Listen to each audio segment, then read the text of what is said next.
Welcome to the Vinicius Studio podcast, where music, stories, timeless art, and resonant ideas help us live better, think deeper, and feel more alive.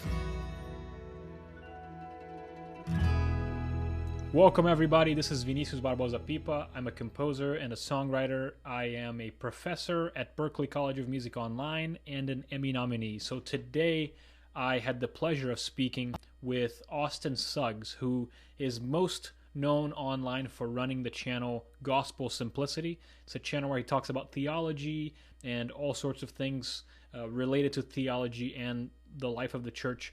But what we actually talked about today was a little different than what he usually does. I wanted to talk to him about his upcoming novel that he is currently writing and is set out to come out in 2026. So I wanted to talk to him about that and a little bit about how his creative process is influenced by his background in theology, and then a few other interesting things that sort of came up in conversation. So I think you'll enjoy our conversation and what we talked about, and I hope that it brings something good to you and to your life. And without further ado, let's get right into it. Thanks so much for joining. You're known online for talking about theology and having conversations with theologians and pastors and priests and laymen and so on, but you're known for in the nonfiction world, let's say. So I'm curious, could you talk to me about why you decided to write a fiction book for your first book? Yeah, for sure. So I imagine, my work background is in PR, which the PR side of me, public relations, would be like, this is a very bad marketing move. You want to do what your audience knows you for. But in a lot of ways, I did this first just because novels were kind of my first love in a lot of ways. I've always loved to read, and pretty much since I could read, I thought writing would be the coolest job you could have.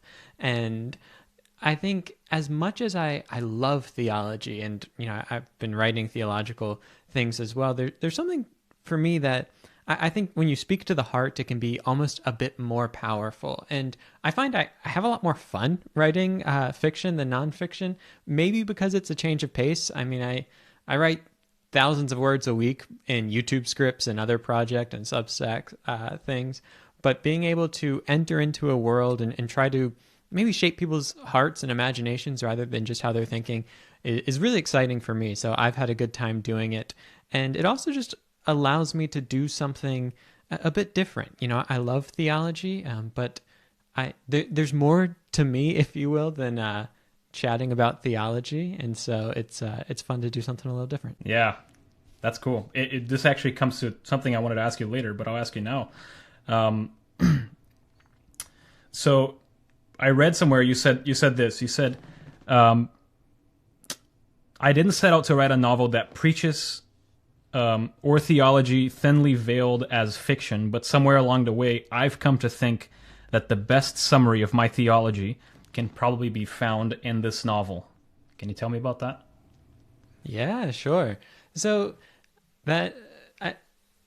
how do I want to put this? I think that really does summarize what my experience was in writing this book. And it is a work of spiritual fiction. So it's not entirely out of left field that the book would have, theological traces in it. But I guess to kind of situate what the book's about, it's the story of a young man who loses his mom, discovers that she'd always wanted to go on this pilgrimage, and he decides to do that for her, even though he doesn't share her faith. And so it's a story of him walking through grief, meeting people, encountering kind of radical hospitality on the one hand, and also the worst of humanity on the other, and him just trying to make sense of all of that.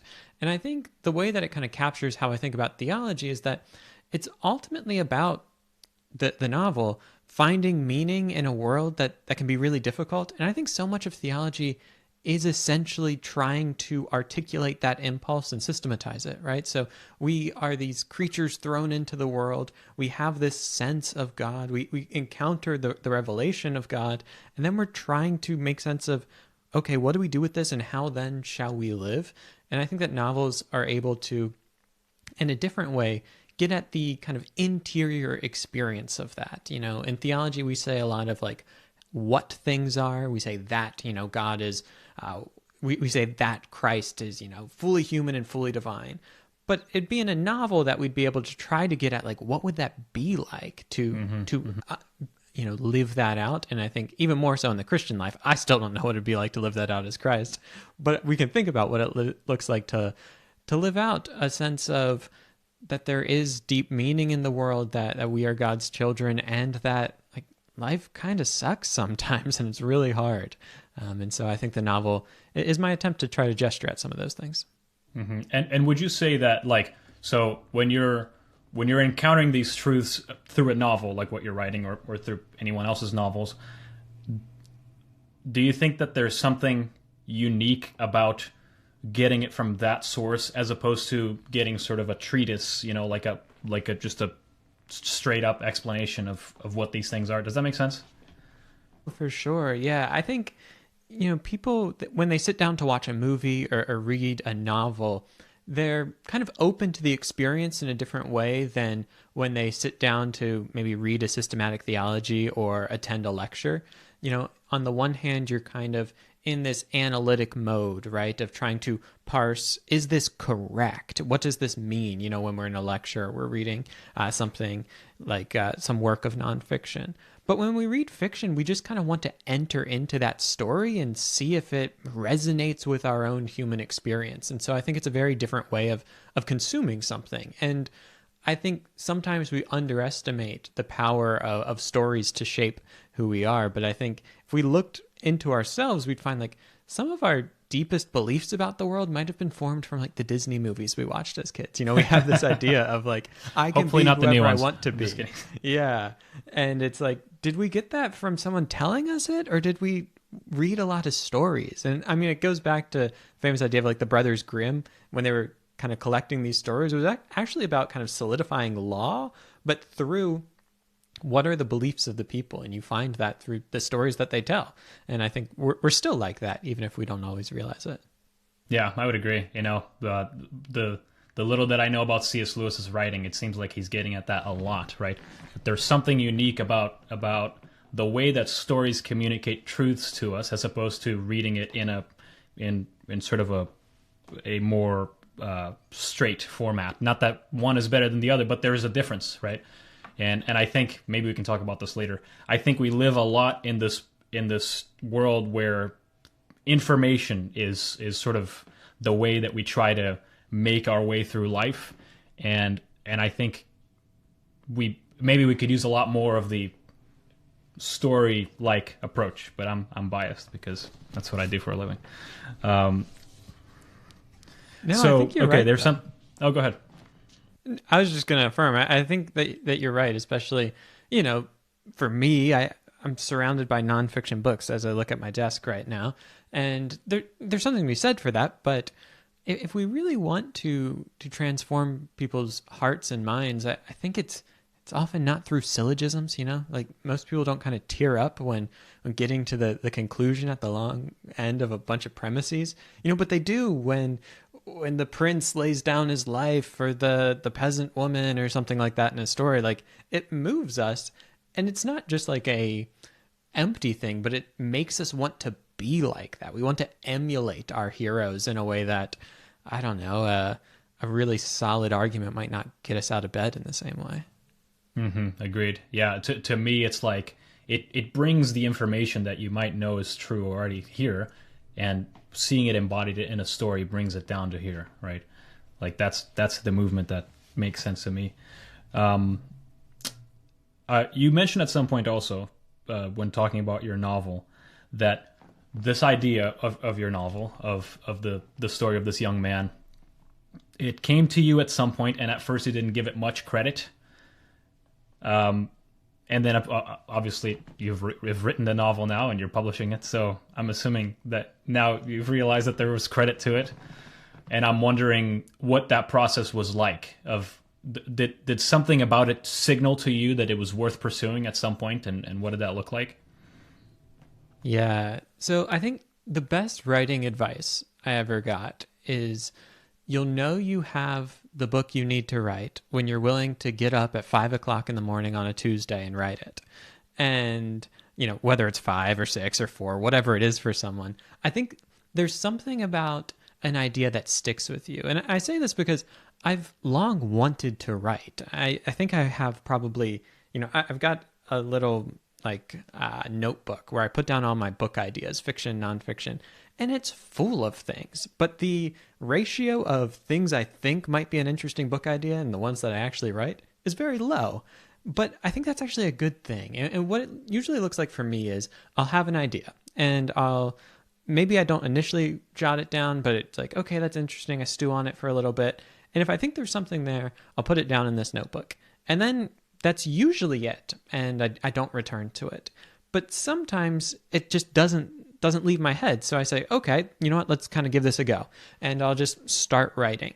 And then most of the time, write a chapter, an outline, and I'm like, nah, this isn't it. This isn't getting me out of bed at 5 o'clock in the morning on a Tuesday. So, maybe it's not for now. Maybe it is for later. Maybe it's for never, whatever it is. But just kind of holding that loosely. With this book, for whatever reason, it, came to me as an idea. I eventually kind of jotted it down. I think I was on vacation. I had the pleasure of kind of looking back over what I initially kind of wrote for this book in my little notebook of, okay, this is what I think the book is. And then I didn't have my laptop with me, so I wasn't writing it. Just had that kind of analog notebook. And then eventually I was like, well, let's write the intro, the kind of first chapters. And I just couldn't stop. Like every day I wanted to get up early to write this book. I was working full time, doing YouTube and doing grad school at this point. But I'd get up at 5 before work and write for an hour, and you do that for a year, and one day you wake up and you have a book. And then there's, lots of editing and all of that, but that's kind of how it happened for me. Yeah, that's cool. It's funny how a good idea, or at least an idea that's clearly worth pursuing, it sort of gnaws at you, right? Like it keeps coming back, like you described, right? I don't know if you've ever seen, it's a good time to watch that movie because it's a Christmas movie. There's a movie about the how Charles Dickens wrote the Christmas Carol. Interesting. I think it's called The Men Who Invented Christmas or something like that. Okay. And there's a scene in it where he's sort of he's in the process of writing the Christmas Carol, and when he goes outside, the characters follow him and they keep sort of pestering him and talking to him, and he's trying to make them go away. And I'm imagining you now doing that. You're at the grocery store and your characters are, bothering you and talking to you, and it's kind of like this thing where you're just unable to let it go. It's like, okay, I have to sit down and write this, otherwise I'm not going to have any peace. Yeah, exactly. And I think, sometimes I used to kind of feel bad when I'd abandon a project, but now having, seen one through, it kind of just gives me this piece of like, no, those just weren't it. Like, if I have to force myself to do this, it's probably not, if the idea is not compelling to me, like how do I expect it to be compelling to other people? So I think it's sometimes helpful to just kind of hold it loosely and say, no, like when the right idea comes, it'll come. And, I'm sure that's different for some people. There's some days when even the things you love still feel like work. But for the most part, yeah. I think the right ideas are the ones that you just kind of have to write. And then it's like, I don't even care if anyone ever reads this. I need to do this for me. Yeah. Yeah. Would you mind getting into the nitty gritty? Like, I'd love to hear about your creative process while you were writing this book, if that makes sense. Even if it's like, I'm sure that it was, as it is with most creative processes, there are times when you're really locked in and you're kind of getting it done, and there are other times when maybe you're a little bit looser. But I would be interested to know, like, what does a day-to-day look like for you when you're in the process of writing a novel that you want to finish by a certain time, or that sort of thing? Yeah, so for me, I really like, especially in kind of creative fiction, to know the end from the beginning and to have a sense of what are the main movements of this thing. I know some people write where they're like, I don't even know how this ends. That would stress me out, and I think I'd just write in circles for a really long time. And so you have a basic outline, sort of. Yeah. Well, I have kind of the basic structure of the story came to me pretty quickly of, okay, it's this young man who loses his mom. It's just going to be a story of grief and pilgrimage. I know he's going to kind of meet a monk along the way. I won't give away too much, but I know kind of where this is going to go, right? But then one of the first things I did was I like to kind of, before I'm actually drafting the novel, come up with like, what are the big turning points in the story? So think of a story as like it has these high points of conflict, resolution. You need kind of tension points that move it along. And so I wanted to figure out like what are those main scenes. And so you have the beginning, the end, and then you kind of have these kind of main pillars throughout. And then pretty early on, I think I had like chapter headings for the entire book. Now some would leave, some would go, but I knew, okay, this is the structure. And then that allowed me, once I was to the writing process, it's like, okay, I just need to get from point A to point B today. And that's pretty much what it would look like. But, there is some flexibility in there. And I'll say, there was a whole plot line that I had in mind. And then I let my wife read the first part of the book. And this character that initially I didn't like, she loved. And I was like, like maybe there's something to this guy's story. Like maybe I need to give this character a second thought. So, things like that come up. But for me, it was honestly, I had about an hour from like my wife would leave for work at 5:45 and I needed to leave around 6:45. So I'd have an hour to write. And it was generally a goal of like, can I just get like 500 words? Or, 1,000 would be great, but 500 words would be excellent.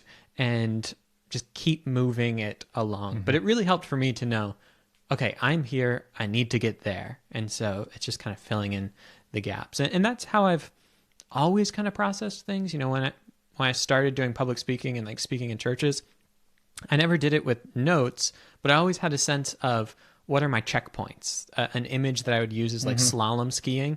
So I knew where all the turns were. And then as you're speaking, you just need to figure out how to get around the turn and go to the next, checkpoint, if you will, and just make those turns. And that's kind of how I think about writing too.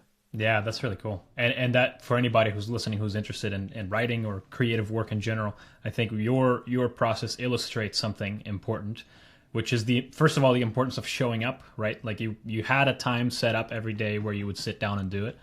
Even if you didn't have already like a pre-formed idea of what you wanted to write, you would just kind of sit there and start.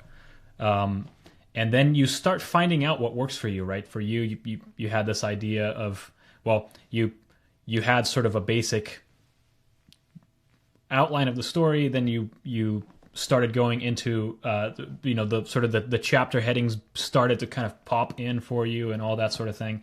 So it's almost like things will come to your aid when you just show up consistently. Sometimes not. Sometimes you show up and there's not much, and you just do erasing pretty much. You erase what you wrote yesterday. But other times you show up and something happens, right? But it won't happen if you don't show up, I guess, is the point I'm trying to get at here. Yeah, absolutely. I mean, and you're so right that there's days where you show up and it's like, oh, I'm just going to delete everything I did yesterday. Yeah. But even that is a form of moving forward.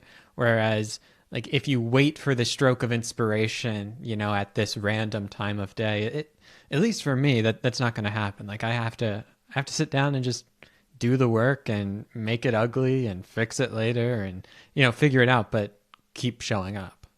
Right. Yeah, that's how it is for me with music as well. It's interesting how similar the process is for writing words and writing music. Whenever I talk to writers, we kind of come to that conclusion. I'm curious about this. So you said that the actual idea for the story sort of popped into your mind almost right away, right? And then at some point you decided to pursue it. You can get as theological as you want, but I'm wondering, where do you think that comes from? Like, you know what I mean? Like, how is it that an idea for a story comes and pops into your head and you decide to pursue it? Like, does that make sense? Yeah, for sure. In some ways I think it's a mystery, and then in some ways I think it can be fairly concrete. So I'll say that there's elements of this story that I think are clearly inspired by people I know or from my own life.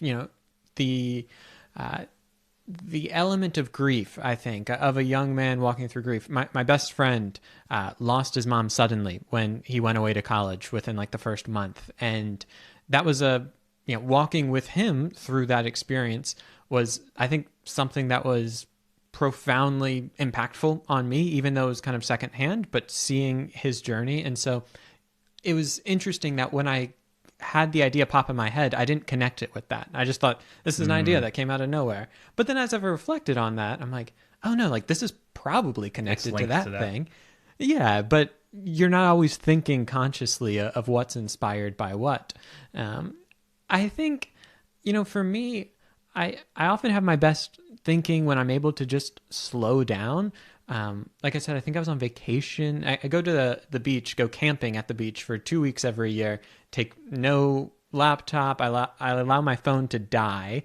So I don't take a charger. So within the first couple of days, it weans me off of it because it's dead. And then that's that. That's good. That's a good idea. I should do that. It's been wonderful for me. I mean, I've been going every year since I was born. So it's just kind of part of my life at this point. But I find that when I can kind of slow down, there's more ideas, which makes me think we have these ideas in us, but we just kind of fill our heads with so much other stuff that we don't give ourselves space and time to kind of percolate with what just pops into our minds at random times.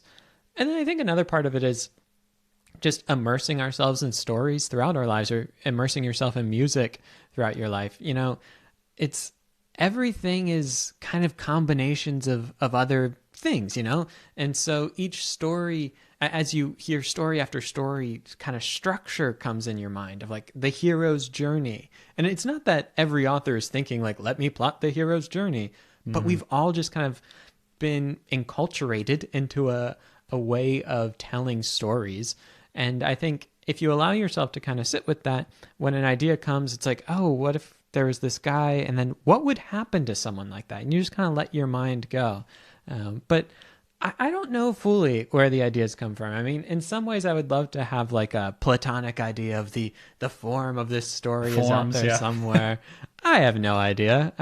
I do think there's, if we wanted to get theological with it, there is something to the Holy Spirit's work in us of being, the Holy Spirit is such a creative and generative force in the life of the world. I mean, we see God as a creative God.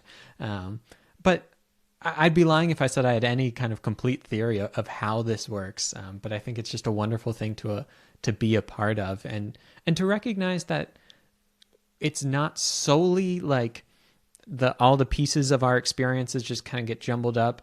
It's also not solely like this inspiration from on high. It's a mysterious thing, and I think that's part of what makes it fun.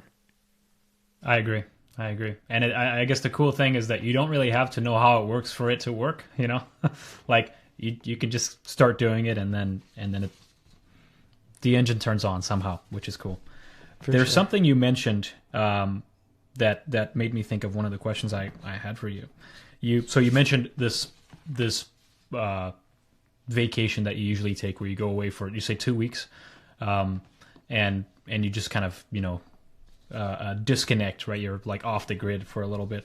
And I think I've been thinking a lot about this. I've been talking a lot about this whole world that we live in, that's very sort of hyper connected, right? Very technological. I mean, we are having this conversation over a video chat, and we're, on different sides of the country.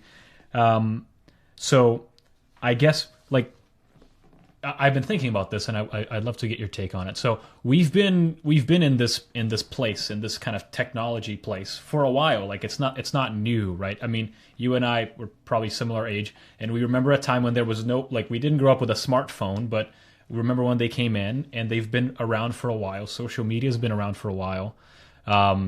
Even this kind of algorithm-based type of social media has been around for a while, but from where I'm standing, it just feels a little different now. Like, it feels lately, it's been feeling especially difficult to resist sort of the influence or the noise, if that makes sense, of social media and technology, the machine, right, as Paul Kingsnorth calls it. So I'm wondering, first of all, do you experience that as well? Is that what you're seeing? And if so, what do you think is going on? Like, where is that coming from? Yeah, I mean, I think for sure. I would be suspect of just about anyone who said that they don't feel the pressures of the machine in this way, because it's taken over so much of our lives. I mean, so almost every hour of the day for a lot of people has a screen in it in some form. And, on the one hand, I don't want to go to an extreme of saying like I've gotten nothing good out of this. I mean, we're doing this, right? Obviously. This has been good.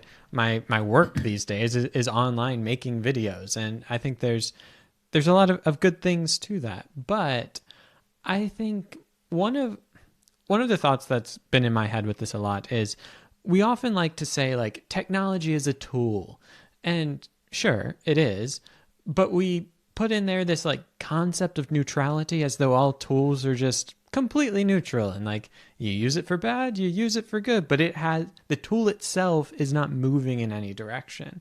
And I just don't really think that's true. I think technology is a tool, but it has almost like, not to anthropomorphize it, but desires and movements of its own. It's not just forming us in a neutral way. And I think, we look at algorithms like, what are they meant to do? They're meant to keep you on this thing. And I've increasingly been reflecting on the fact of like, this is a very asymmetrical fight. I think almost everyone I talk to feels like I'm giving more of my attention to my phone than I'd like to. It's having more kind of impact on me than I would desire, but I can't fully extricate myself from it. And what can we do? But maybe I just need a little bit more willpower. And sure, like we all could use more willpower, but it's not a fair fight in a lot of ways. And so I think we have to go into that prepared. Like some of the smartest people and some of the largest companies in the world with the biggest budgets are spending all their time and resources thinking, how can I get you to spend more time on your device so you see more ads and you spend more and all of that. And it's like, oh, wow, this is worse than David and Goliath. And so we've got to be realistic. Like, yeah. I treat myself like a child with my devices, right? Like I've got, the Freedom browser thing installed so that I can't use YouTube and Substack and all those things before noon, because I kid myself when I say, oh, I'll just respond to a couple comments or just read one article on Substack or something. And it's like, no, I've got the brick thing for my phone. Like I'll take whatever I can get at this point to try to make the playing field a little more even. And I'll say, I don't even know if this was the direction of your question, but here we go anyway.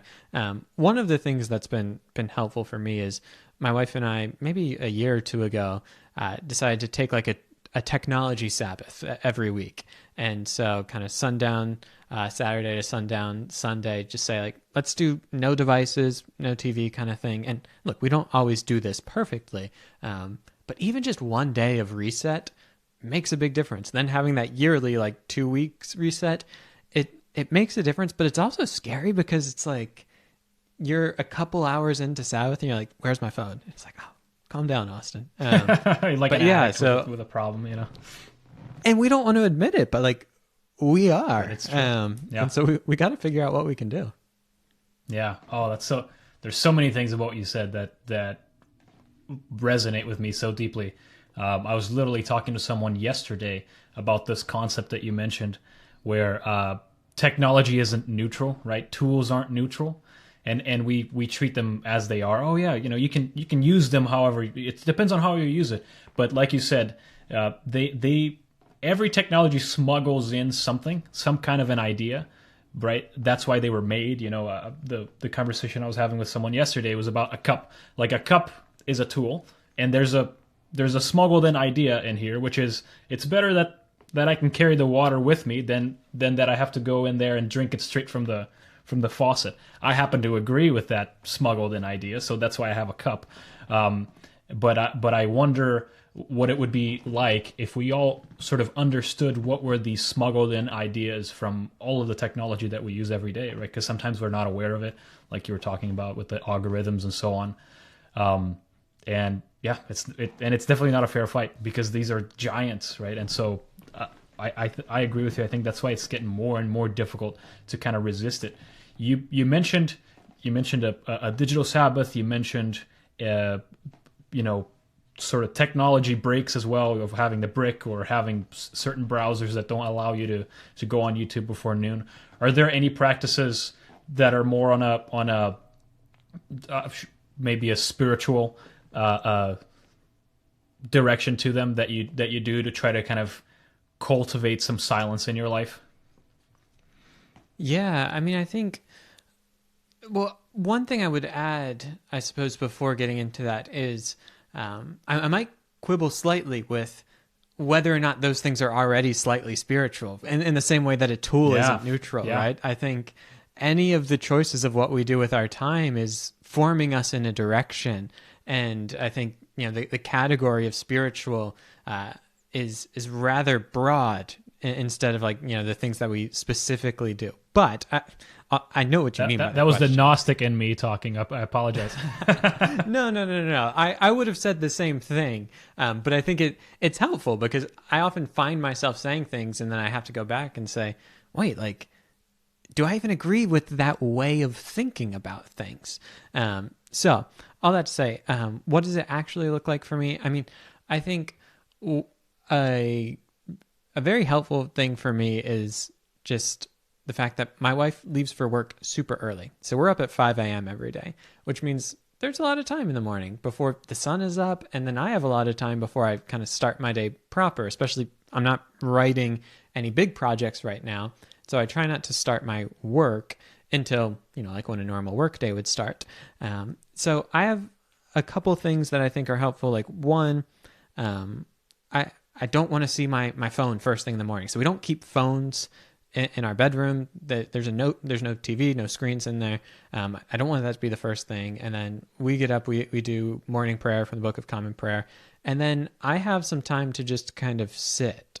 And so after my wife leaves, I generally do kind of the full longer morning prayer. Some time of prayer just by myself. I really like the Jesus prayer as just kind of like a contemplative practice. After that, before it was freezing out, I would often go on prayer walks around our neighborhood as just a kind of way to start the day in silence. I am too much of a wimp to do a walk at when it's 20 degrees outside. Maybe I need to cultivate that in my life. But I'd rather be sitting inside at those times. That's probably just a lack of virtue in myself. But having that and then having breaks of okay, when it's lunchtime, I like to do noontime prayer as just another type of pause. And just taking those times for prayer and contemplation throughout the day. And I find the rhythms of life that are offered by the Book of Common Prayer is helpful, just morning, noon, and evening. And then, I think Sabbath, as I mentioned, kind of taking screens away, and then what are we going to fill that time with, right? And so having times with the church community, we really like to do kind of candlelit dinners in our house, and often we'll invite people over for that as well, and just connect with humans. I think that's a spiritual practice itself in a time when we're so isolated and so lonely, to just say let's just have a conversation around a table and make space for that. But I think those are, some of the hallmarks. I'll say I've spent a lot of time trying out various different devotional things.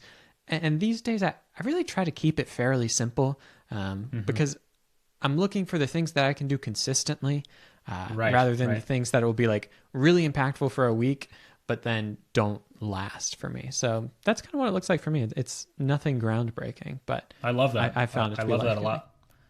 Yeah, because if you try to kind of squeeze into your routine this gigantic thing, like you said, maybe you'll sustain it for a week or two, but at some point you'll drop it, and then you're gonna feel bad about yourself or whatever, and you won't get the sustenance that comes from it.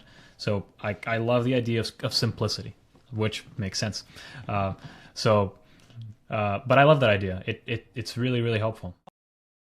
Hey, I'm quickly interrupting all this great stuff because if you haven't already, I invite you to join me over on my Substack page. that is kind of my headquarters. It's my hub where all of my mission operates from. So if you want to keep up with everything I'm doing, all of my projects, including music and podcasts and everything else, head over there. That's also the best place where you can support me financially if you resonate and believe in the work that I'm doing.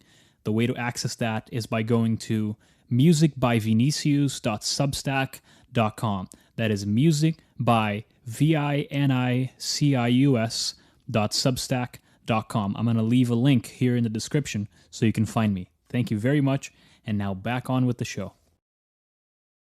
And, it's funny, your candlelit dinners, they reminded me of a story from my childhood. I grew up in Brazil, and in our house, whenever there was any little bit of rain, the electricity would go out.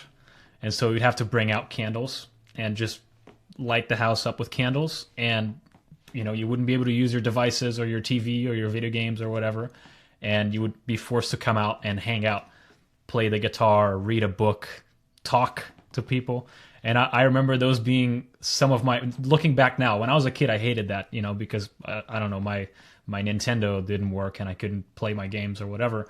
But now looking back, those are some of my fondest memories of childhood. Isn't that funny?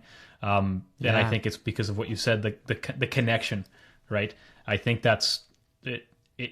I don't know what it looks like in practical ways all the time, but I think that's one of the big antidotes to this thing we're experiencing now of just this hyper connectivity digitally that doesn't have a physical counterpart, right? Yeah, absolutely. And one of the questions that I try to ask myself frequently, which just kind of reminds me of the example you're giving from your childhood, is asking, what's the difference between what's going to bring me pleasure and what's going to bring me a sense of meaning? Because look, like, what's more pleasurable? Like, sitting around talking with your family or playing Nintendo, like it gets all the dopamine firing, right? Like, It gives you that kind of pleasure hit. And same thing with scrolling through reels. Like, it's interesting to sit for a second and think, like, in nature, when would we ever have that much change in variety in any situation? Never, right? But it's so stimulating to our brains. Like, we're like, that's yes, why, right? Gives me more. Yeah, we love new and shiny and different, and we can just get that swipe, and it gives you that like kind of low level pleasure. But none of us walk away from that feeling like, oh, that filled me up with a sense of meaning and purpose in life. And when we think about, our unhappiness or what we're looking for, it's often not, even if we don't have the language, more pleasure. It's, I want something meaningful. I want connection. I want something to feel like 100%. It matters. And when you look back on stories like that, it's like, okay, yeah, Nintendo was more pleasurable, but like the things I remember, the things that I feel like shaped me, the things that are a source of meaning, that was sitting with my family or enjoying kind of slower things. And I think about that with things like camping as well, or just the simple things of life. And I don't get this right all the time by any means. I like pleasure as much as the next person. But even just that simple question I find is helpful. And it's like, a friend asks you to help them move. And it's like, that's not going to bring me like pleasure at a base level. Like, moving isn't fun. But I'll actually feel better afterwards because I'm going to feel connected to someone. I'm going to feel useful and I'm going to kind of meet these deeper needs. It's like, And the more we can train ourselves of saying like, no, the meaningful thing is actually better, not just in this abstract sense, but like fills me in a more full way than the thing that was pleasurable. I think we're able to take those small steps towards doing that more naturally. Yeah, that makes total sense. Since we're kind of in this talking, about connection and the lack thereof caused by technology and so on, I'd love to stay on this topic a little more. There's a question I had for you that had to do with something you wrote. Let me see if I can find it. Here we go. So at some point, you wrote on your Substack, I want to read you this. You said, this was regarding AI. You said, people can gatekeep the publication and others can fast track the production via artificial means, but no one can take from you the experience of writing. Today, people are faced with a new choice. For the first time, They can have the book without having to write it themselves. I pray they don't take that poison. Why do you say that? Yeah, I mean, this goes right back to that kind of pleasure versus meaning thing that we're talking about there. I think there is such a temptation with AI to check off the box that we did it. You know, we all like finishing something, right? It just, oh, yay, we did it. And we can say we did it even better in kind of the social media world, right?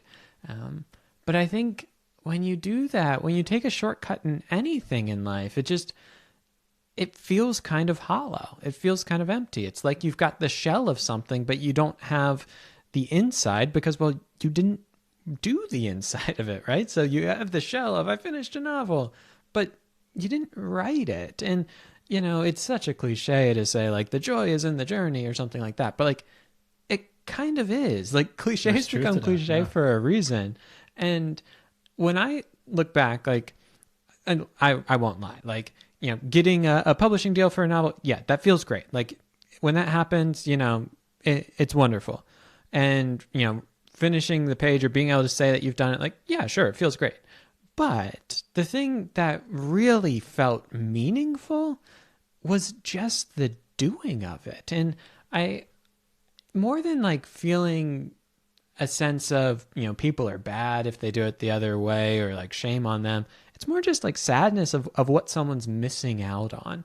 And I think, you know, we can relate to that in so many things of our life of, it's like, you know, if you worked really hard to achieve something and someone else was just handed it, it's like, I'm not mad at you for that, but I'm kind of, I feel sad that you're not going to have the experience of that deeper kind of internal sense of, I did it. And that's the thing that people can't take away from you. And like I wrote in that piece, you know, there's a big gap between writing something and getting it published. And that has a whole lot of factors in it. Like, I'm under no illusion that my book got published solely because it's better than every manuscript that doesn't get published. It's like, I have a YouTube channel with subscribers, and that tells publishers that people are going to buy it because people watch my stuff. And look, I like to think the book is good too.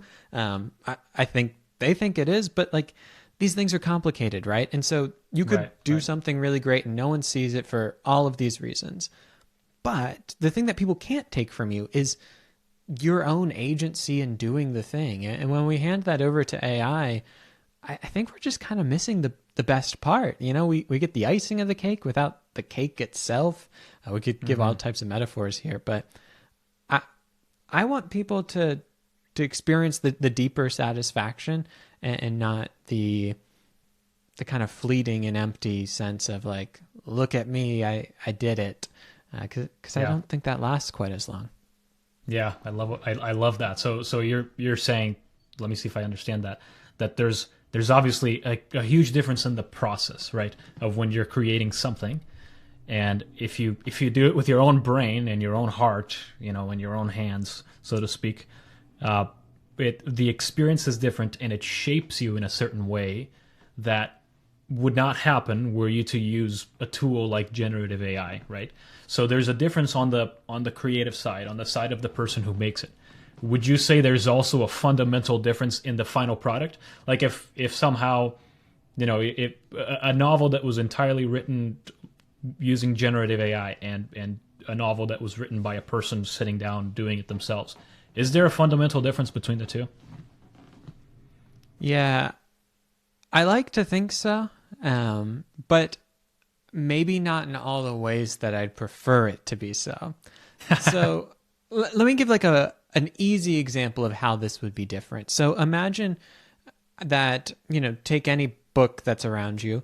You could sit down, type all the words of it, just kind of like transcribe it, put it out, and for all intents and purposes, like they look like the same book. And they would read to someone else as the same book. Like it's all the same words. But at least for you, that was a very different experience. And I even want to say that in a deeper sense, that book that's just kind of copied out by you is a different book because there is this relationship between, you know, not to sound too theological, but like creator and creature there, right?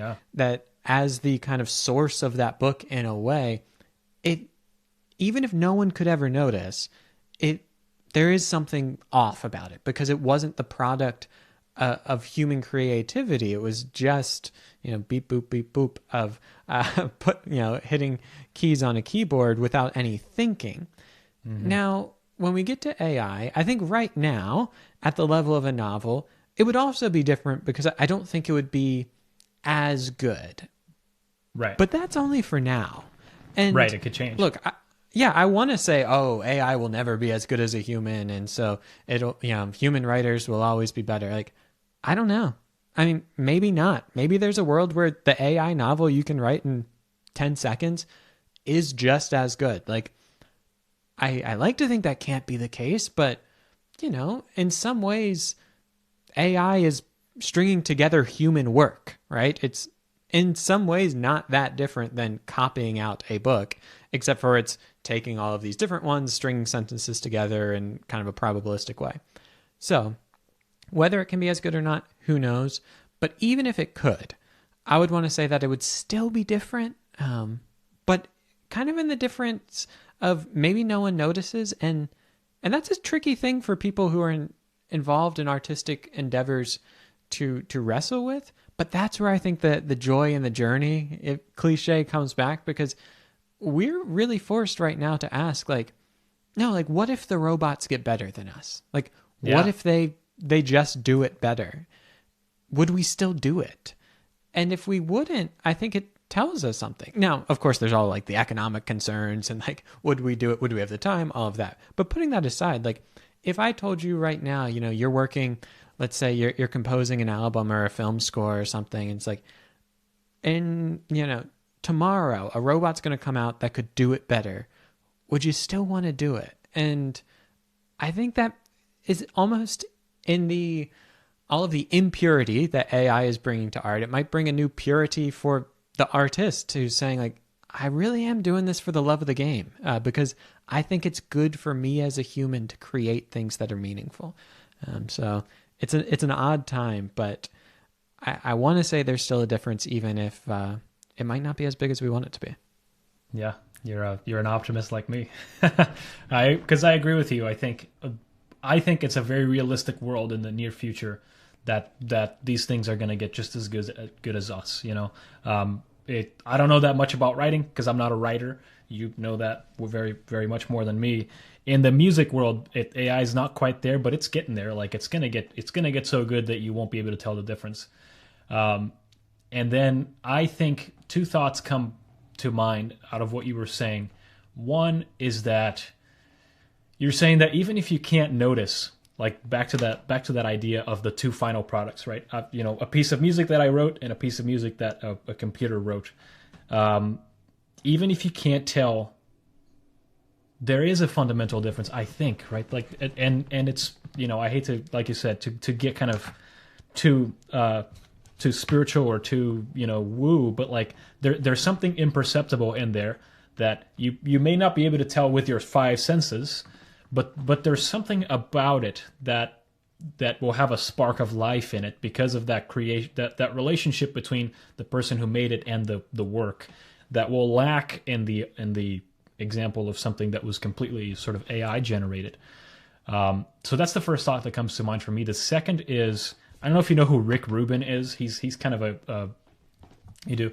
He's for those who don't know, he's sort of a creative guru. He's a guy who knows a lot about creativity, and he's a very accomplished music producer. One of the things he talks about is that one of the things among many that make us gravitate toward a particular piece of music or a book or a film is that there's an imprint of the artist there that has to do with their point of view, right? And you don't quite get the same thing you may get a point of view from an AI generated thing, but it might not be that interesting. Makes me think of what you were saying about your story and how it came to your mind that, there was something you experienced, even if it was secondhand, through your friend who lost his mom, and then how that lodged in the archives of your mind without you even knowing. It lodged something in there, and it was kind of marinating for a while, and then who knows, somehow that interacted with the other things that are part of your experience, are part of who you are uniquely as Austin, and then bam, one day it brewed into a new idea, right? I think there's something valuable, so beautiful in that. It makes me excited to read your novel, but there's something so important in that I think it's cool for us to talk about because I don't think we should lose that. I don't think we should let that go away. Does that make sense?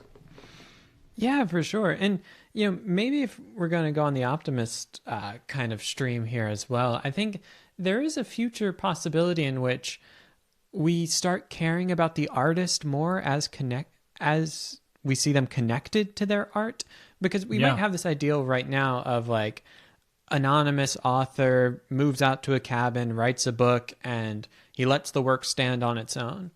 But that kind of stand on its ownness is only the final product. And maybe there's a future where we say, like, actually, like, even if the robots seem to be as good as us, like, I just value getting something from a human, and I want to know more about, like, tell me the connection between you and this, because I want your messy, imperfect, limited human perspective, because that's more like me. And I think, one comparison I've seen with this, which is incomplete and probably imperfect and maybe too optimistic, but I like it, is like robots have been better than humans at chess for like 60 years or something like that. Like, we haven't stopped doing it. We still like playing chess, and we even have professional chess players, and chess is bigger than it ever was because of COVID. And so, I think there's that element of like, I think we'll be forced to ask, like, how much do we just value humans? Do we like human things versus things that might even be slightly better or more polished in certain ways?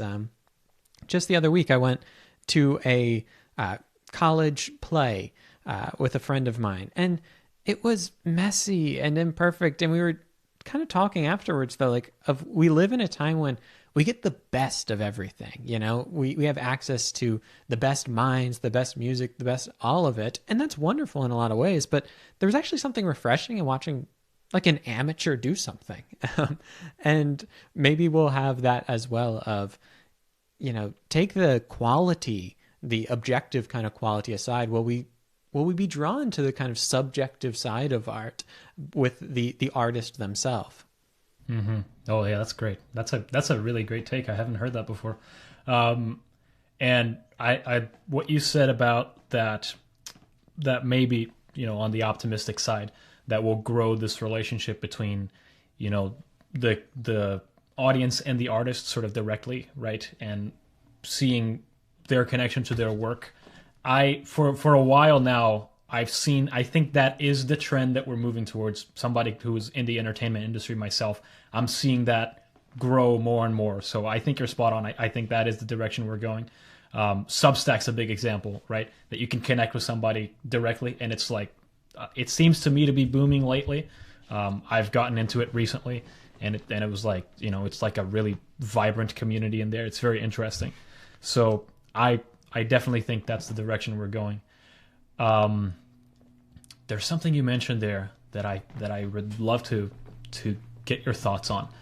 You mentioned, okay, there's something about let me rephrase that. We have access to the best things, right? You can go on Spotify, you can listen to the best composers, and you can go on YouTube and watch the best plays and so on. And then if you go to sort of your local theater, you might get an okay play, even though there's something like an objective difference between the two.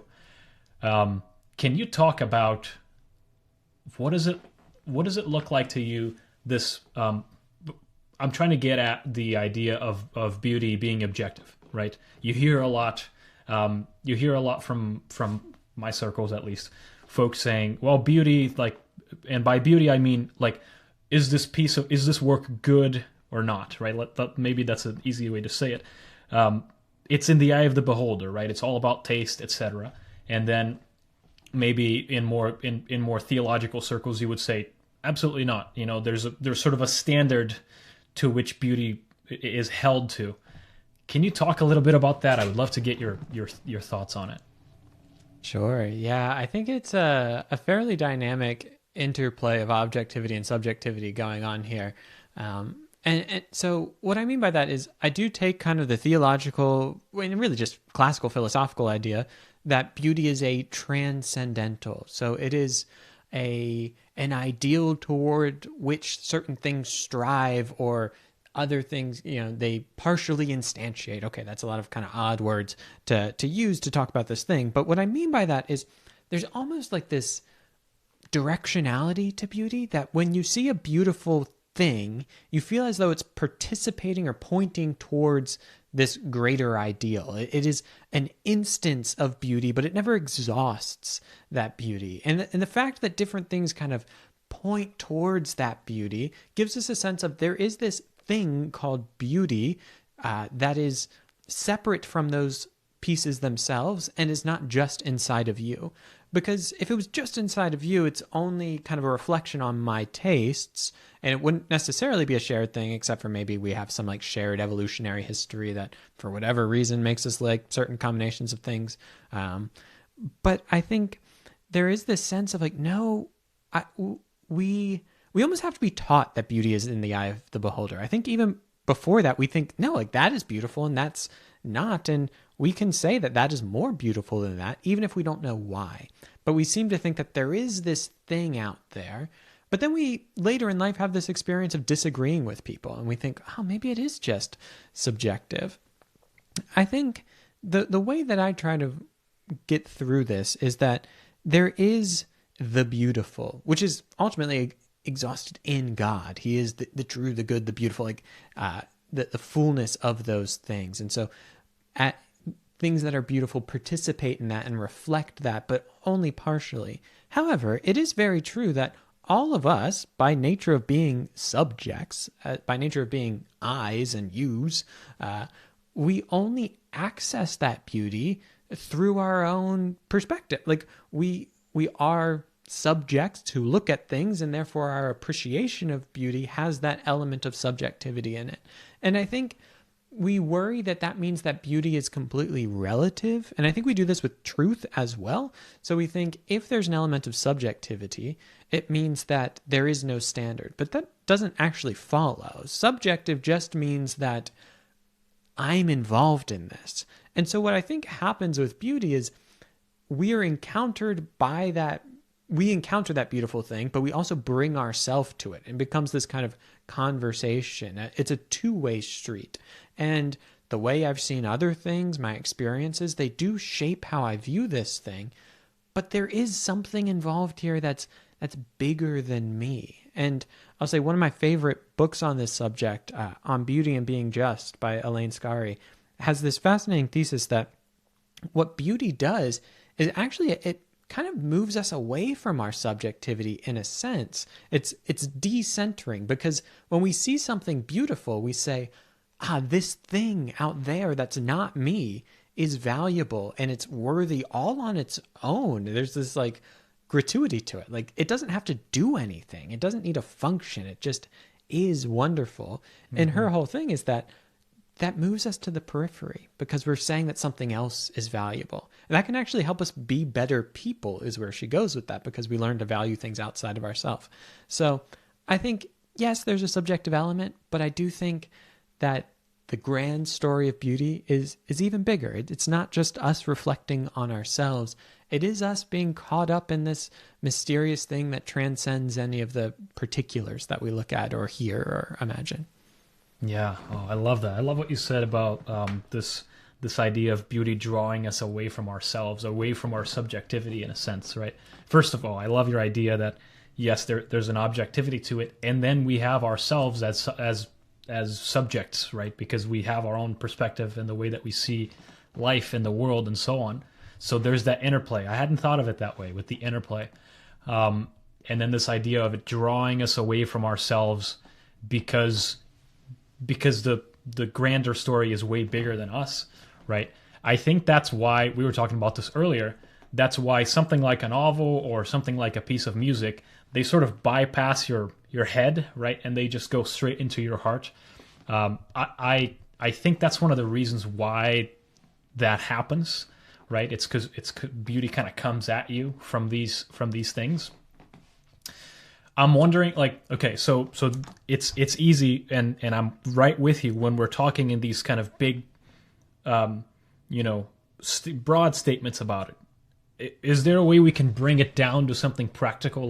Like how would what you're saying play out, if you can sort of expand on it? How would it play out practically? Like when you're engaging with a piece of work, either a movie or a book or a piece of music or something like that. Yeah. So I will say, I think it gets difficult when we get into the brass tacks of it.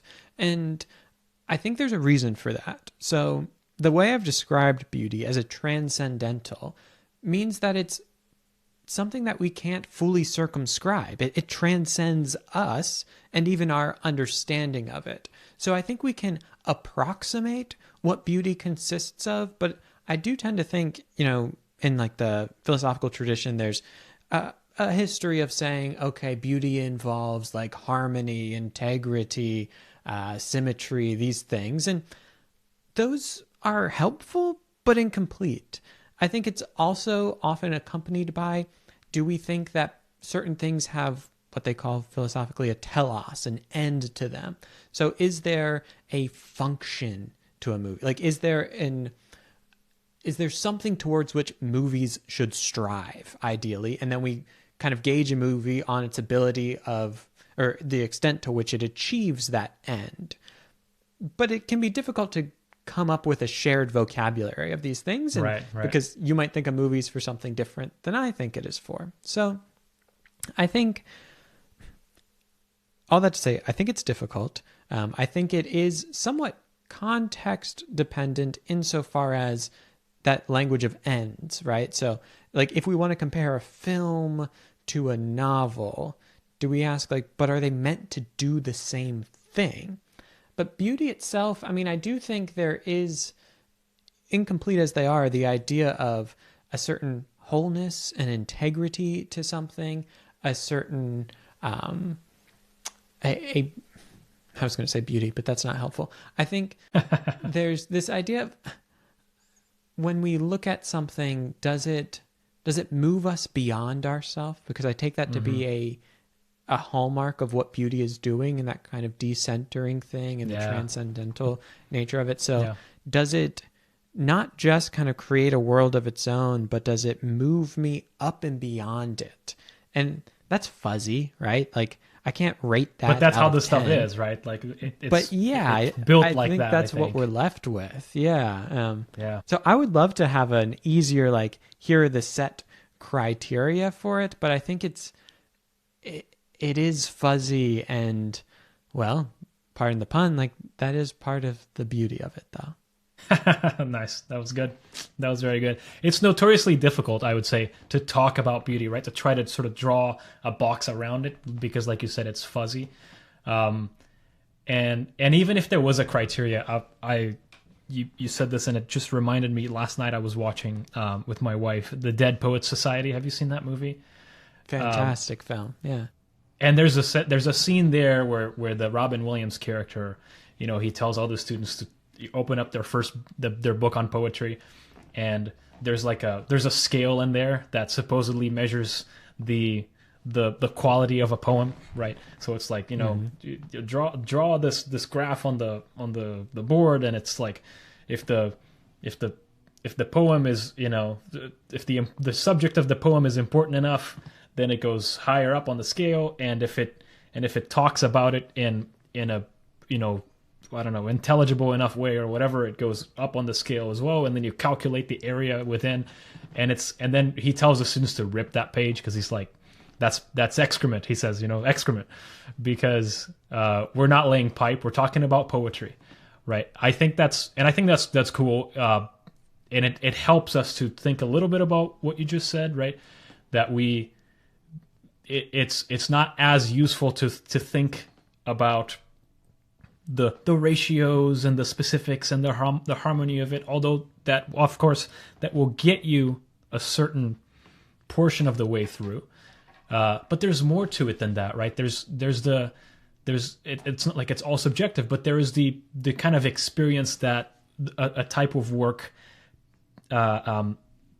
provides for you, if that makes sense. I'm sort of wrestling with or trying to understand that, because that sort of big grand, I don't want to say theoretical, but for lack of a better term, I'll use that word for now. This sort of theoretical explanation of beauty, I get with that, and that's how I see these things. And I've been trying to understand that on a sort of a practical level, as difficult as that may be. I'm reading right now the book by C.S. Lewis called An Experiment in Criticism. I don't know if you've come across that. I haven't read it. It's very interesting, and he talks exactly about what we're talking about now, which is, there could be a way to analyze these things with a scale, but that's not that useful for us because we don't experience these things that way, right? We experience these things head on and almost like heart first rather than head first. And so he sort of flips that, and he says that there are actually two kinds of readers. And there's the reader who is looking for a deeper experience, who sort of savors a book as if it was a good wine and so on. And there's the reader that reads a book and just wants to know what happens next and sort of be done with it and go away. And so I think what he's basically trying to say, if I understand him correctly, is that there's the kind of work that provides you the possibility to dive deep, to analyze its layers, to read a book multiple times and get new things every time. That's a good work. And the other work is not bad work, but it's just, it doesn't provide you as much of a deep experience that you can come back to. You read it once, like a commercial. You see it once, and there you have it. You're done with it. There's utility in that in a commercial, obviously.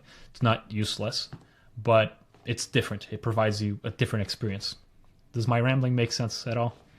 No, it fully does. Yeah, and it resonates with my own experience of how I've tried to think about what makes it a good book.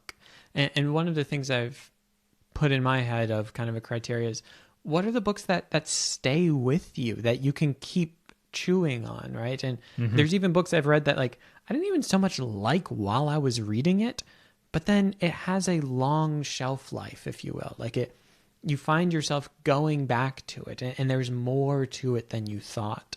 And I think that's something we kind of intuit. And I would also add, with a lot of the criteria, it's not so much that they're bad, but they're not actually the thing. Like, I think there are attempts to rationalize why we already liked or disliked something. I don't think we, look at a painting and say, okay, let me rate it on these things, and now I've decided. Good use of color, good use of the ratios. It's like, we don't do that. Yeah. It's instead like we've been moved by a bunch of paintings, and then we notice, oh, they do seem to have these similarities. But it doesn't seem like you can just input those similarities and output that same connection with the thing, which maybe goes back to the whole AI thing as well. Yeah, that's good. That's very good. I agree. Okay, one more question here on the creative process, and then we can move to a slightly different subject.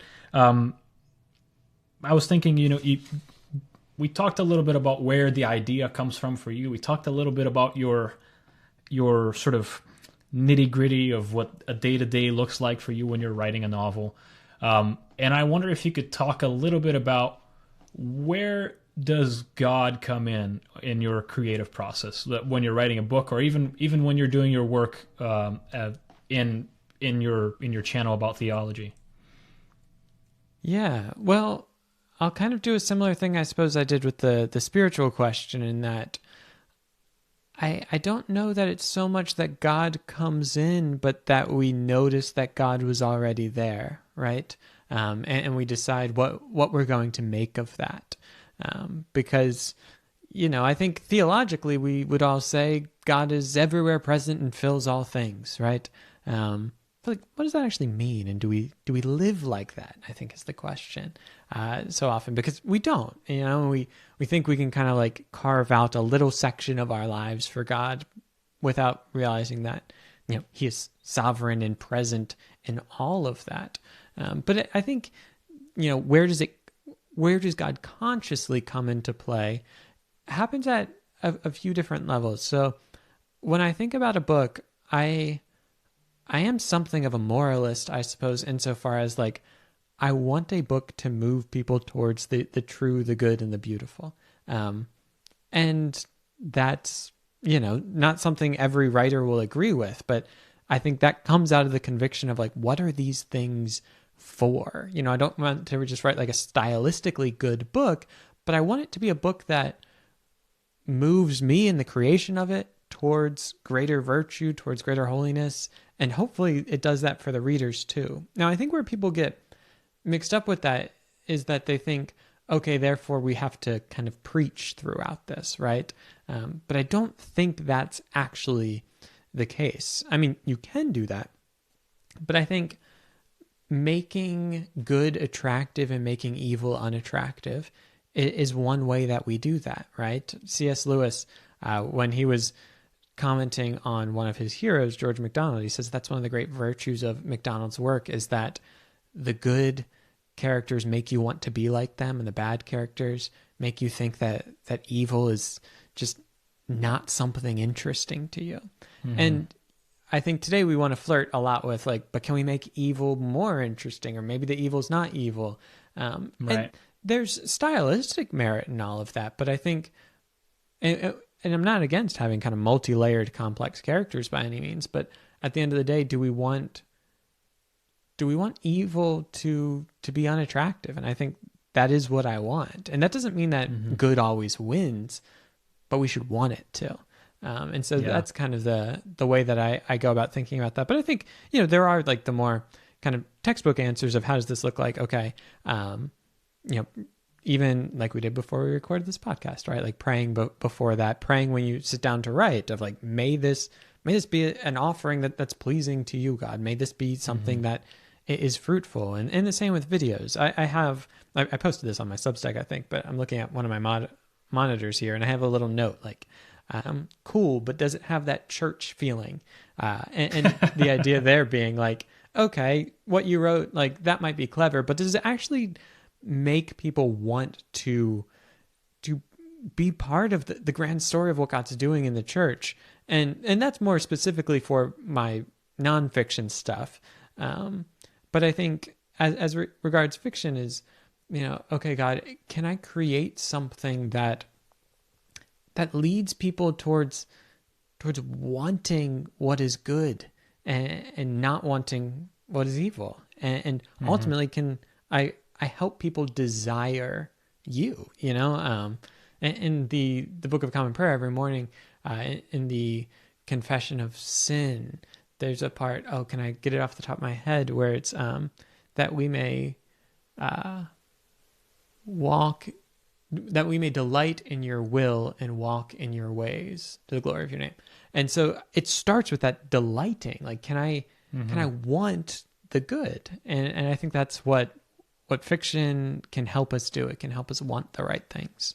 I love that. And I was wondering, and you touched on that a little bit, where, there's a wrestle there when you're writing something like your novel, and you want to make good seem attractive and evil unattractive, and there's a struggle there with not getting preachy, right? Like it's quite difficult to do.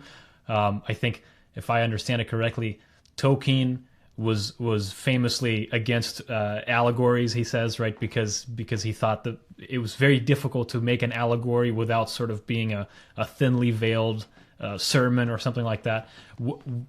How would you say you've sort of protected yourself or wrestled through that as you were writing your novel, with doing what you just described without sort of just taking the shortcut creatively and just kind of, making something that is quote unquote a little bit more preachy?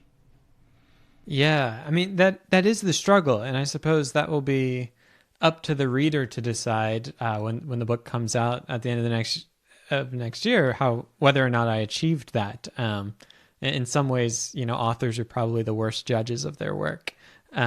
But I think something that I try to think about is keeping characters human. And that I think things can get preachy when they don't feel like, would anyone actually say this? And would anyone actually act like this? Now, there's a a tension here as well, because we don't want to just like revert to the mean, right? So it's not like I want all my characters to be perfectly average. That would just be boring. Like you want exemplary characters and both good and bad, but you want them to be believable. And I think ultimately you want to work on people's desires rather than on their intellect, because I think that's the difference. Like something feels preachy when something that's supposed to be a story stops feeling like a story. Preachy is to say it feels like we're into nonfiction now. I feel like you, the author, are telling me what to think rather than showing me examples that I will either be drawn to or not drawn to. And I think that is the tension. And I think it is hard to do with an allegory in the famous kind of Tolkien-Lewis debates. But it's so interesting that it happens at different levels. Like I've talked to people who said they read Narnia as a kid and they didn't even pick up on the fact that it was an allegory. But then when you go back and you look for it, you're like, oh, yeah, okay. There it is. Yeah. And then you're like, this is actually kind of on the nose. Like, I see what you're doing here. It's not subtle, but, maybe... I don't know. I think Lewis probably would have recognized that. I think he said of his own work that Till We Have Faces was the only book he managed to not preach in, which funny. Is a retelling of the myth of Cupid and Psyche. And I think it's a wonderful book, and it still makes you desire the good, but you never feel like he's telling you to desire the good. It's like, and you should do this. But yeah, I'll be honest, it's hard, and it's an attempt, I think, ultimately to make it believable and to the classic show and not tell, but easier said than done. Before we jump into it, I have something to ask of you. If you are listening to this podcast on one of the podcast apps, so Spotify or Apple Podcasts, would you give me a follow over there? And if you're listening on YouTube, please hit subscribe and leave a like on the video and maybe a comment in the comment section. That way, the algorithm will bless me and will put my podcast in front of more and more people so they can experience all this goodness as well. All right? Thank you so much. I agree. One more question that popped into my mind as you were talking about your channel. The fact... So, I'm wondering how do I phrase this? How difficult is it for you, or not difficult, to include or not include your audience and the various thoughts that they may have regarding your content when you are making something? Does that make sense? Like, as you're sort of outlining something or coming up with an idea for a video, is there something that you do to...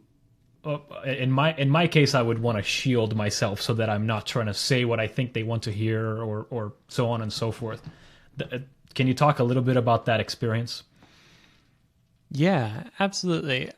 I think, like a lot of things, it is a balance because on the one hand, I have an audience because of the audience, right? And so I think, it's incredibly simplistic, right? But there is a certain relationship between the creator and consumer of a piece. And I think people of an artistic bent can sometimes forget that this is a dialogue. This is, we have this idea of like, no, I'm just going to make my work and people can take it or leave it. It's like, well, okay, fine. But like, they're probably going to leave it, like if you're not giving them anything, right? Like, right. We shouldn't, I think it can be almost a little prideful of us to expect people to just think our stuff is great when we don't care at all about them. Like that would be the one extreme, right? I'm going to show no interest in you, but I expect you to show great interest in me. That would be one extreme. The other extreme though, is to say, I am going to not actually show any of myself. I'm just going to give you an exact steady diet of whatever you tell me you want to hear. Right. Yeah. And then I think, that becomes very dystopian in its own way, right? I mean, you can imagine we're probably not far, maybe it's possible already, to like tell Chat GPT, like, hey, give me a 40-minute podcast episode about this and tell me that. And it just spit out, to you directly, no creator involved, just like a podcast for you to listen to. That is perfectly what I asked for.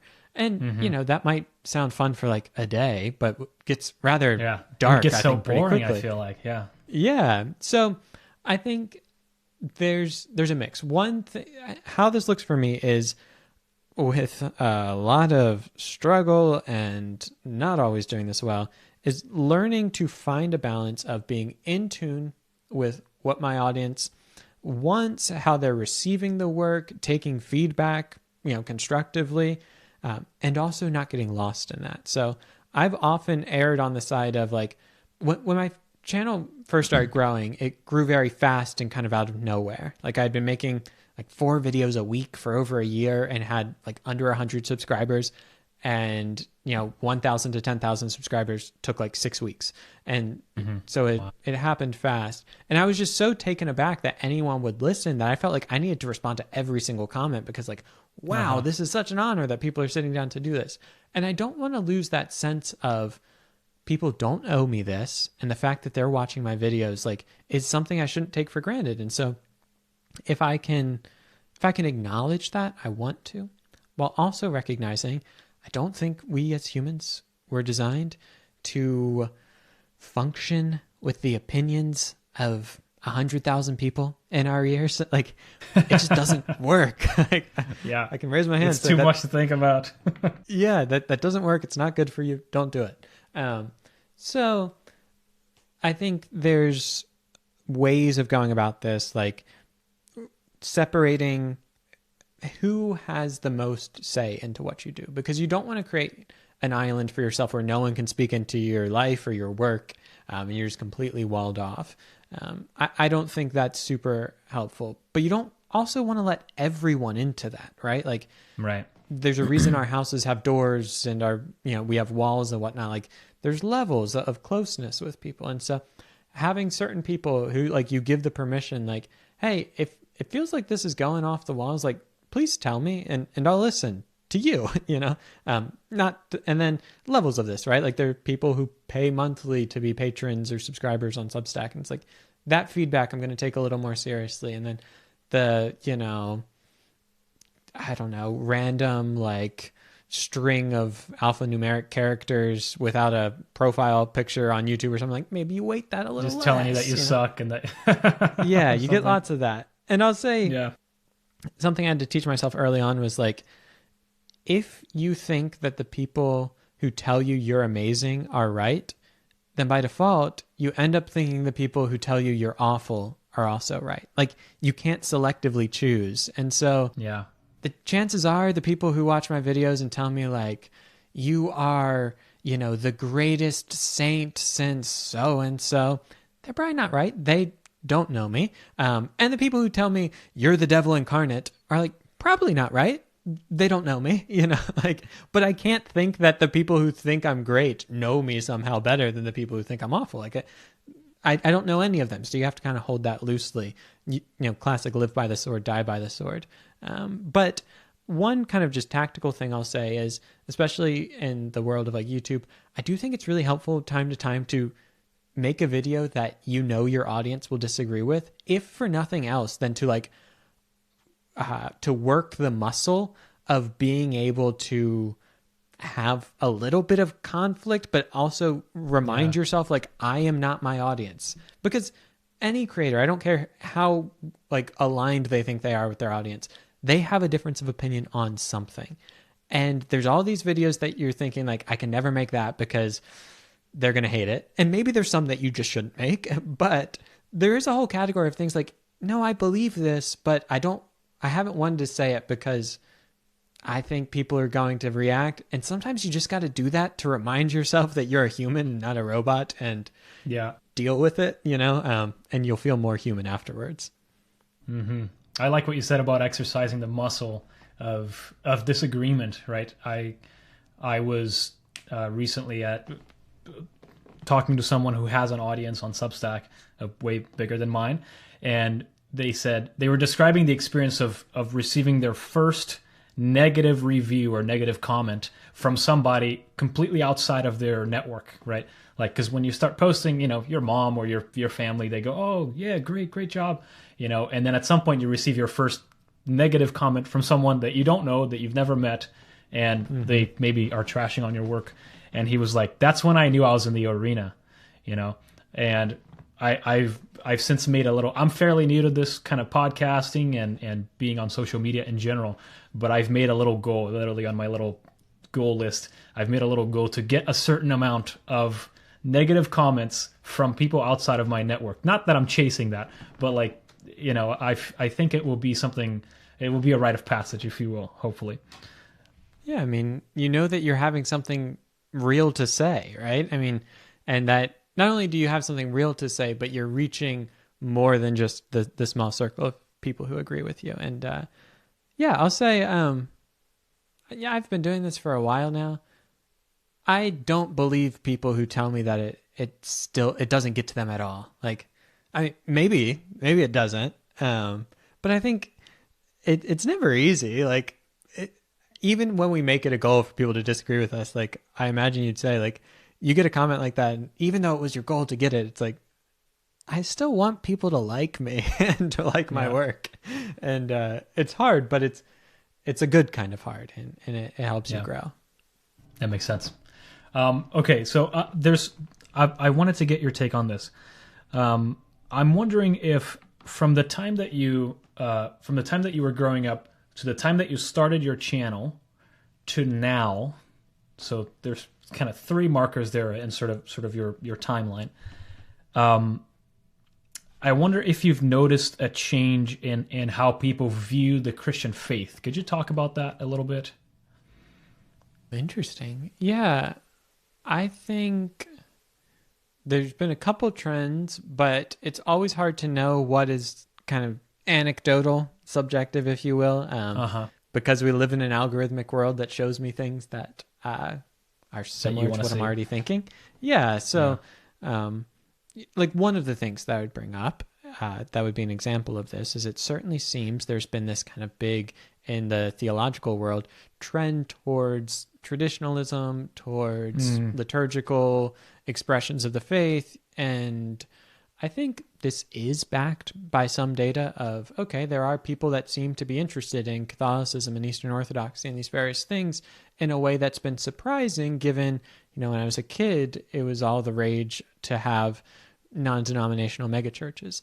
Now, I think where we have to be careful is when we turn that noticing of like, there is this subset of people interested in this to say, this is the dominant narrative. It's like, no, like the non-denominational megachurches, like, they're still growing. They're still huge. People still like them, and the liturgical churches, like, it is, there's a wave, but there's also still people leaving them for the same reasons that people were leaving them back in the early 2000s or the 90s or whatever. So we want to be careful not to make like totalizing narratives, but I do think it is something that people are noticing, that people are being drawn towards these older, more traditional forms of Christianity that have a higher emphasis on ritual and tradition than say, your more modern contemporary takes on evangelicalism. I think that's one thing. And that's largely shaped in my own life by doing the kind of work I do and talking to people from those traditions. Right. I experience it probably more than the average Joe. I think one thing I've been thinking about a lot that I think is a broader cultural trend is the way that we approach things like apologetics and trying to talk people into the Christian faith, if you will, broadly. And this is very broad brush, but I think in the past there was a sense of there's an inherent importance to religion such that if you can show someone that Christianity is true, they'll care. Like, that's a meaningful thing to do. That apologetics is about showing people that it's true. I think that has changed as we get increasingly post-Christian and post-religious in a lot of ways. To the first step is like, tell me if this is good or beautiful, and then maybe I'll care if it's true. Like, there's not this assumption that people have a vested interest in whether or not religion is true. And I think the way a lot if of anything, people they come with a preconceived idea as toward the opposite, right? that it's not a good thing. Yeah, it's not good, or it's just entirely irrelevant. Like, I'm just completely apathetic to this question, which I think is new. Like, I think when religion is dominant in a place, to not be religious is a conscious choice. It's like, I am an atheist, positively. I think there's a lot of people today who are like, I don't know, I didn't grow up with this. Like, I never chose not to believe in God. I just, like, why would I? Kind of thing, you know? And so the first thing is like, can I get you to care? And I think that is a big thing. I do think in other ways, you know, the classic, like, the world has gotten bigger and smaller, and that we have access to more people. But then also those people feel, it's not like we have this vague concept that there's people out there who disagree with us, but we can come across them online every day. And so we can connect with people who see things very differently, but we can also have our own beliefs reinforced more powerfully, which I think has led to certain elements of, you know, what people might call tribalism in the church of, hey, I'm on this team. And you can kind of have these niche identities that you couldn't have before. Like, you know, if you could only share your interests with people you could talk to in person, it'd be harder to find a group of people in your town who really want to read like the Syriac church fathers. But now with the internet, like, you can do that, you know? And some of that's beautiful. It brings people together in that way, but it can also cause people to like niche down further and further in their own identity. I'm this, not that, not that, not that, not that. Like, it gets smaller and smaller. And so I think Christianity is kind of having almost a resurgence of that in a way that I don't think people would have expected. I mean, the large trend was away from denominations towards non-denominationalism, which I think is still happening. But I think culturally we've gone from like, oh, I don't like any labels, to like, actually I like really obscure niche labels, which, you know, has implications for theology. I'm sure there's a ton of other things that I could come up with, but those are some that come to the top of my head. Yeah, those feel relevant to me. I mean, we were talking a little bit earlier about my own story in the faith, and yeah, I grew up sort of completely removed from any Christian background whatsoever. Decided that I was going to be an atheist when I was 15, because when you're 15, you know everything. Naturally. And then later on, it was in my early 20s, like 6 years ago, that I felt the weight of being sort of adrift and aimless, and that made me pursue something very traditional and very, very, what would you call it? Solid, I guess, centered, right? So I know that longing by heart, because I've been there. So it's interesting that you're talking about it. And I've observed it a lot too, sort of with other kind of young guys in my group, and you know, same thing is happening to my brother right now. Praise God for that. It's been cool. So it's interesting to see that, you know, this trend that's happening now. Sometimes, like you said, it can take on some what would you call it? Less than ideal. You know, directions with this like super niching, and you know, if you don't believe exactly what I believe, then you're outside of the fold of Christianity. And by the way, I've only started believing this 5 minutes ago, you know, kind of the thing.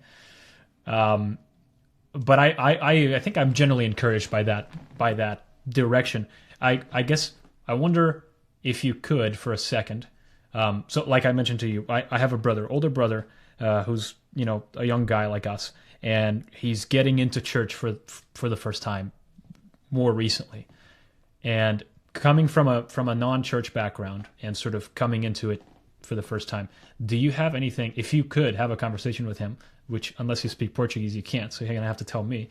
But if you could tell him, give him some general advice as to how to navigate that sort of initial interaction on ramp into the life of the church.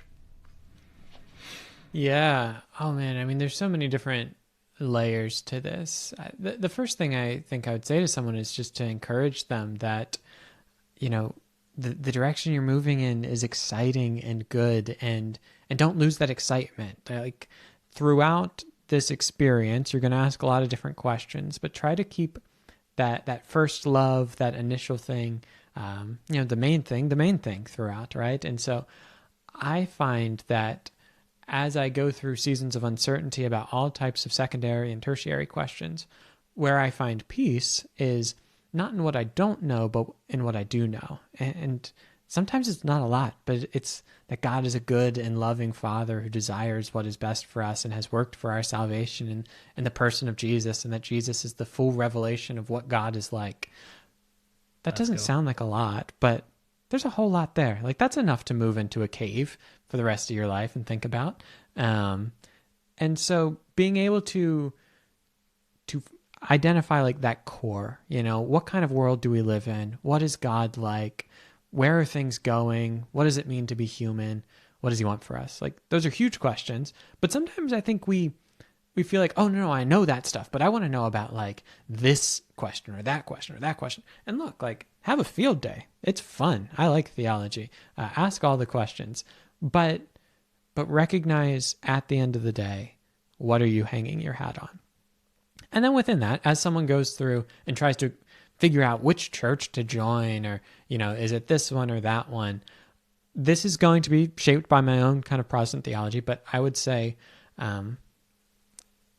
not just like morally, but even doctrinally, like, all churches are imperfect. They're all on the way.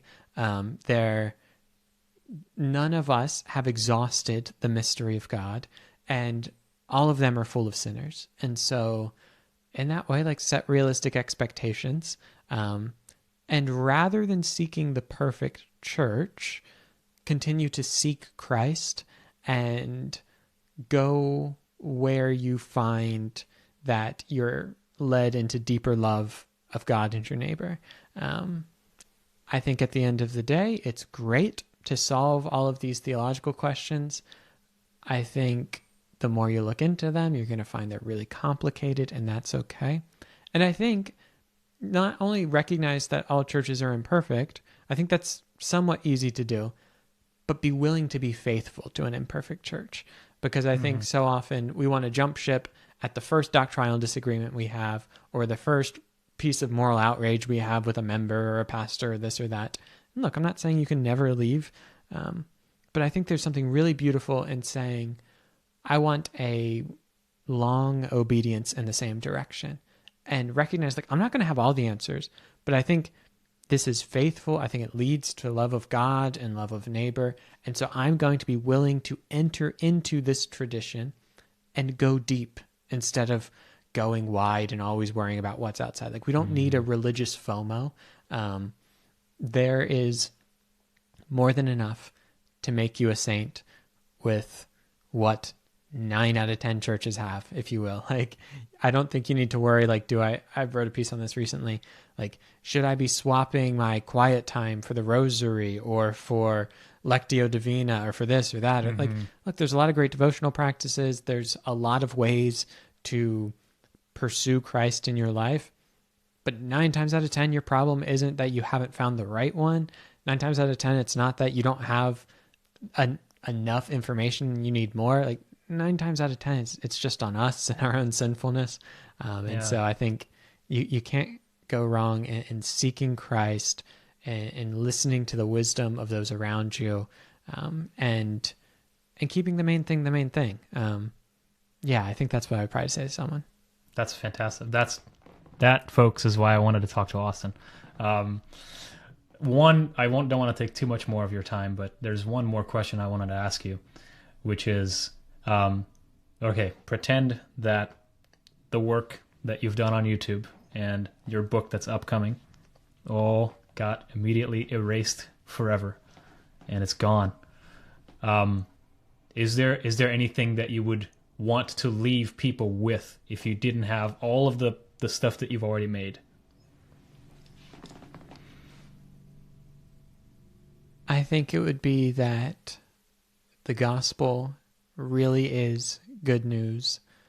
God is better than you could ever ask, wish, or imagine, and giving your life to him will be the greatest adventure you embark upon. If I could leave people with that, erase the rest of it. Amen. Amen. Where can people go if they want to find more about your work? Yeah, they can find my writings on Substack. My publication, or whatever you call it, on Substack has the very original name of Austin's Substack. But if you just look up Austin Suggs, you'll find me there. On YouTube, it's Gospel Simplicity, but if you just use my name, Austin Suggs, you'll find it as well. Those are really the main things. I do stuff on Instagram occasionally. I have a website, but really, and then the interviews I do are on all the podcast platforms, but an internet search for Austin Suggs will lead you down a long enough rabbit hole, probably. Cool. I love it. And your novel, can you tell us when you think is going to be coming out, and where can people find it when it does? Yeah. So anywhere that I just mentioned, I'm sure I'll be plastering things about the novel as it comes out. But it is currently slated for a fall 2026 release. So just signed the publishing agreement maybe a month ago. Just got the cover last week. I have no idea how much I'm actually allowed to share. I think everything I said is more than fine, but I'll be sharing more of those details of what the cover actually looks like and the title and the pre-order stuff when it comes out. If people follow me on any of those platforms, I'll make sure they don't miss it. In fact, they'll probably be sick of it by the time it comes out. Yeah, great. I'll put all the links in the show notes here. So if folks want to find your stuff, it will be easy for them. And then you're just going to have to promise that when you make the movie adaptation of your novel, you're going to have me write the music for it. I'm just throwing that out there.